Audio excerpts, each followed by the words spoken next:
کہ اس کی عبادت کے لیے ایک گھر تعمیر کرو۔ آپ علیہ السلام کعبہ تعمیر کرنے کے لیے حضرت اسماعیل علیہ السلام کے پاس گئے۔ پھر انہوں نے کعبہ کی بنیاد کھڑی کی۔ کعبہ کی بنیاد کا پتھر جنت سے آیا۔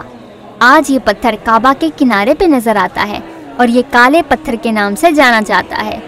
حضرت اسماعیل علیہ السلام پتھر لائے جبکہ حضرت ابراہیم علیہ السلام نے دیوار تعمیر کی، اور جب وہ دیوار اونچی ہو گئی تو حضرت اسماعیل علیہ السلام ایک پتھر لائے اور اپنے والد کے لیے وہاں رکھا تاکہ وہ اس پر کھڑے ہو سکیں۔ اس پتھر کو مقام ابراہیمی کہا جاتا ہے۔ آخر کار انہوں نے تعمیر مکمل کر لی۔ پھر انہوں نے اللہ سے دعا کی کہ وہ ان کی ان خدمات کو قبول کرے۔ حضرت ابراہیم علیہ السلام کب تک زندہ رہے اور آپ کی قبر مبارک کہاں ہے؟ آپ علیہ السلام 175 سال تک زندہ رہے۔ آپ علیہ السلام کی زندگی واقعات، امتحانات اور آزمائشوں سے بھری ہوئی تھی، لیکن آپ کا اللہ پر پختہ یقین تھا۔ جب آپ علیہ السلام کی وفات ہوئی تو انہیں حبرون میں دفن کیا گیا، جو کہ یروشلم کے مغربی جنوب سے 20 میل کے فاصلے پر ہے۔ واہ، یہ تو بہت اچھی کہانی تھی۔ ہاں، یہ واقعی بہت اچھی کہانی تھی۔ انشاءاللہ اگلی بار ہم نبیوں کی اور خوبصورت کہانیوں سے لطف اندوز ہوں گے۔ And thank you so much to all of our supporters and donors. Those who are supporting us by giving a one-time donation, and those who are supporting us every month with their monthly donation, thank you so much. May Allah subhanahu wa ta'ala accept you to be part of this great organization and give you the highest reward to you and your family in this world and the hereafter. The Prophet Story.